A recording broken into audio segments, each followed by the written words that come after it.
Hello प्यारे बच्चों, कैसे हैं आप लोग। आई होप बहुत अच्छे होंगे। और आज हम लोग देखने वाले हैं स्मृति से संबंधित सभी महत्वपूर्ण प्रश्नों को जो आयोग के द्वारा पूछे गए हैं और आगे भी पूछे जाएंगे। तो चलिए शुरुआत करते हैं आज के शानदार क्लास की।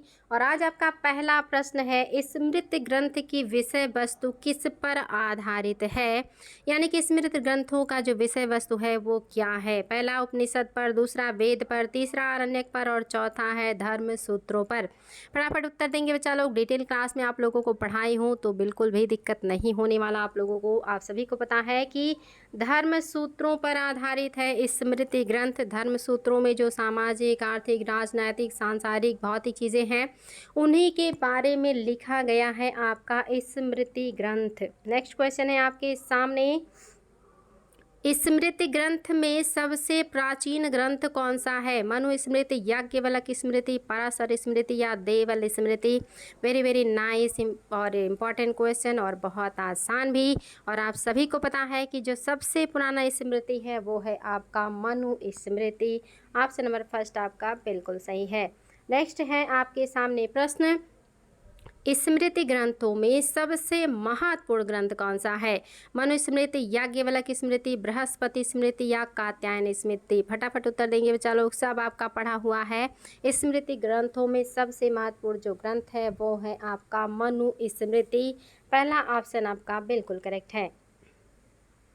नेक्स्ट है आपके सामने क्वेश्चन है, स्मृति ग्रंथ की भाषा क्या है। पहला है लौकिक संस्कृत, दूसरा है संस्कृत, तीसरा है हिंदी और चौथा है अवधी। फटाफट उत्तर दीजिएगा कि स्मृति ग्रंथों की भाषा क्या है। और ये भी आपके लिए बहुत आसान है, सब कुछ आपका पढ़ा हुआ है। ये लिखा गया है संस्कृत में, लेकिन कैसा संस्कृत, तो ये लौकिक संस्कृत में लिखा गया है जो कि नॉर्मली लोग समझ सके। स्मृति ग्रंथ की शैली कैसी है, गद्य है, पद्य है, दोनों है या कोई नहीं है। फटाफट बताइएगा स्मृति जो ग्रंथ हैं वो कौन सी शैली में लिखे गए हैं। तो आप सभी को मैंने पढ़ाया है, ये सारे पद्य में लिखे गए हैं, यानी कि इसे गा गा करके पढ़ा जाता है। नेक्स्ट क्वेश्चन है आपके सामने, प्राचीन हिंदू कानून की मूल विषय वस्तु किस ग्रंथ पर आधारित है। प्राचीन हिंदू कानून की मूल विषय वस्तु किस स्मृति ग्रंथ पर आधारित है। याज्ञवल्क्य, मनुस्मृति, कात्यायन या आपका चौथा ऑप्शन है देवल। आपके सामने है चार ऑप्शन और आपको बताना है विषय वस्तु किस स्मृति पर आधारित है। तो आप सभी को पता है हिंदू कानून की जो मूल विषय वस्तु है ये आपके मनुस्मृति पर आधारित है। नो डाउट ये एग्जाम में क्वेश्चन कई बार आया है। आगे आपके क्वेश्चन नेक्स्ट है और ये है बहुत ही शानदार प्रश्न, कई बार पूछा गया है। मनुस्मृति का अंग्रेजी अनुवाद a code of gentle laws के नाम से किसने किया। पहला ऑप्शन विलियम हेल हेक, दूसरा ऑप्शन विलियम जोन्स, तीसरा विलियम थॉमस, चौथा इनमें से कोई नहीं। फटाफट उत्तर देंगे बच्चा लोग, सब आपका पढ़ा हुआ है और सब बहुत ही ज़्यादा महत्वपूर्ण है। तो निश्चित ही ऑप्शन नंबर फर्स्ट आपका बिल्कुल सही है, विलियम हेल हेक। नेक्स्ट क्वेश्चन है आपके सामने, मनुस्मृति में कितने प्रकार के दासों का उल्लेख है। 7 प्रकार के, 8 प्रकार के, 9 प्रकार के या 15 प्रकार के। सब कुछ पढ़ा है आप लोगों ने और बहुत ही शानदार प्रश्न है। और इसमें भी आपका जो उत्तर है वो है ऑप्शन नंबर फर्स्ट, यानी कि 7 प्रकार के दासों का उल्लेख मनुस्मृति में किया गया है। मनुस्मृति पर टीका किसने नहीं लिखा है। बहुत ही शानदार और इम्पॉर्टेंट क्वेश्चन, कई बार आयोग ने पूछा है। मनुस्मृति पर किसने टीका नहीं लिखी है, आपको ये बताना है। भारुचि, गोविंदराज, मेधातिथि या अपरार्क। फटाफट उत्तर दीजिएगा, मनुस्मृति पर किसने टीका नहीं लिखा है। और ये भी आपको बिल्कुल और बिल्कुल पता होगा क्योंकि मैंने पढ़ाया है। ऑप्शन नंबर 4 इसमें अपरार्क जो है इन्होंने मनुस्मृति पर टीका नहीं लिखा है। नेक्स्ट क्वेश्चन भी बहुत ही शानदार है, याज्ञवल्क्य स्मृति पर टीका किसने नहीं लिखी। पहला विज्ञानेश्वर, दूसरा मिताक्षरा, तीसरे विश्वरूप और चौथा है अपरार्क। फटाफट बताएंगे इनमें से कौन है जिन्होंने याज्ञवल्क्य स्मृति पर टीका नहीं लिखा हुआ है। और ये भी आपके लिए बहुत ही ज़्यादा महत्वपूर्ण है, आपका पढ़ा हुआ है नो डाउट। इसमें आपका जो ऑप्शन है वो है आपका 2 नंबर, यानी कि मिताक्षरा। मिताक्षरा जो है ये एक पुस्तक है, ना कि कोई राइटर, तो इसलिए आपका दूसरा नहीं है। बाकी अपरार्क, विश्वरूप और विज्ञानेश्वर, ये तीनों लोगों ने टीका लिखी हुई है। आगे है आपके प्रश्न, दाएं भाग पुस्तक किसने लिखा है? दाएं भाग पुस्तक किसने लिखा है? जीमूतवाहन ने, विज्ञानेश्वर ने, कात्यायन ने, अपरार्क ने? बताएंगे बच्चा लोग। 4 ऑप्शन हैं आपके सामने, फटाफट दीजिएगा उत्तर। और आपके लिए बहुत ही महत्वपूर्ण प्रश्न है, दाएं भाग पुस्तक को लिखा है जीमूतवाहन ने। आपका पहला ऑप्शन सही है। मिताक्षरा पुस्तक किसने लिखी है? देखिए, मिताक्षरा एक पुस्तक है, किसने लिखी है? पहला है दाएं भाग ने, दूसरा है जीमूतवाहन ने, तीसरा है विज्ञानेश्वर ने और चौथा है नारद ने। फटाफट बताएंगे कि जो दाएं भाग मिताक्षरा पुस्तक है ये किसने लिखा है? आपके सामने 4 ऑप्शन, और आप सभी को पता हो बहुत ही महत्वपूर्ण है, जो विज्ञानेश्वर है इन्होंने लिखा है मिताक्षरा, और जो दाएं भाग है ये लिखा है जीमूतवाहन ने। तो महत्वपूर्ण बच्चा लोग याद रखिएगा। थोड़ा सा सर्दी है इसलिए आवाज़ थोड़ा सा मोटा हो गया है। नारद स्मृति में कितने प्रकार के दासों का उल्लेख है? बताएंगे, नारद स्मृति में कितने प्रकार के दासों का उल्लेख है? 10, 11, 15 या 20? फटाफट उत्तर दीजिएगा। आपका ऑप्शन नंबर 3 सही है, 15 प्रकार के दासों का उल्लेख है। नेक्स्ट क्वेश्चन है आपके सामने, नारद ने महिलाओं को किस शर्त पर दूसरा विवाह करने की अनुमति नहीं दी? पहला, पति की मृत्यु पर, दूसरा, पति को असाध्य रोग होने पर, तीसरा, जाति से पतित होने या लापता होने पर, चौथा, इनमें से ऐसा कोई नहीं है जो ना हो, यानी कि सभी सही हैं। आप बताएंगे आप लोग कौन सा है जो नहीं है कारण? पति के अलावा होने पर भी पत्नी दूसरी विवाह कर सकती है, कौन सा इसके लिए कारण नहीं है? तो याद रखेंगे, ऐसा कोई भी नहीं है जो ना हो, यानी कि ये सभी कारण है। अगर पति की मृत्यु हो गई तो भी विवाह कर सकती हैं, उसको असाध्य रोग हो गया, लाइलाज बीमारी, तो भी दूसरा विवाह कर सकती है, जाति से पतित हो गया है और लापता है तो भी दूसरा विवाह कर सकती है। ऐसा कोई नहीं है जो ना हो, इसलिए आपका ऑप्शन नंबर 4 सही हो जाएगा।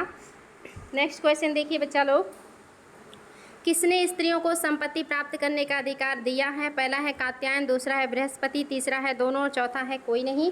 फटाफट बताएंगे किसने स्त्रियों को संपत्ति प्राप्त करने का अधिकार दिया है। और ये भी आपके लिए बहुत ही शानदार प्रश्न है, फटाफट जवाब दीजिएगा, आपके लिए बहुत ही ज़्यादा महत्वपूर्ण है।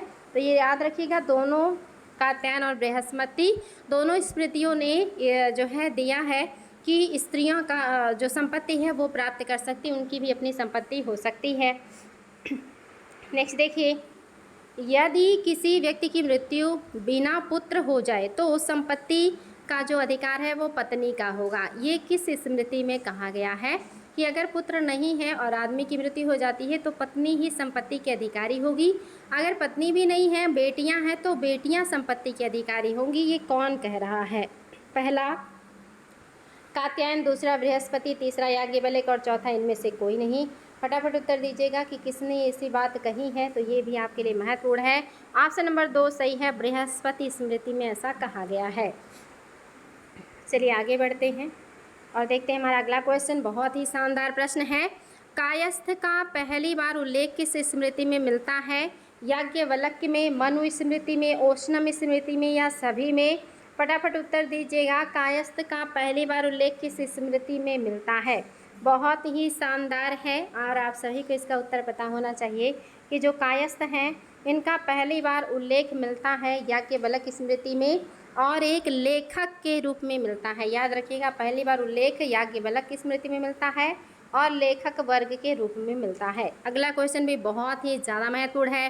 कायस्थ का उल्लेख जाति के रूप में पहली बार किस स्मृति में मिला गया? वहाँ पे कायस्थ शब्द का उल्लेख है जो लेखक वर्ग के रूप में है, यहाँ जाति के रूप में कायस्थों की बात की जा रही है। तो ये कौन होगा? याज्ञवल्क्य, ओशनम, कात्यायन या कोई नहीं? तो ये भी बहुत शानदार है बच्चा लोग, याद रखिएगा। ओशनम स्मृति में पहली बार जाति के रूप में कायस्थों का उल्लेख मिला है। नेक्स्ट क्वेश्चन है आपके सामने, पिता की मृत्यु के बाद पुत्र ही संपत्ति का अधिकारी होता है, ये किसने कहा? किसने कहा कि यदि पिता की मृत्यु हो गई तो संपत्ति पुत्र का ही होगा? पहला ऑप्शन है याज्ञवल्क्य, दूसरा कात्यायन, तीसरा जीमूतवाहन और चौथा है मिताक्षरा। तो याद रखिएगा, जब तक पिता जीवित हैं तब तक उनका है, उनकी मृत्यु के बाद वो हो जाएगा पुत्रों का। ये कहा है जीमूतवाहन ने।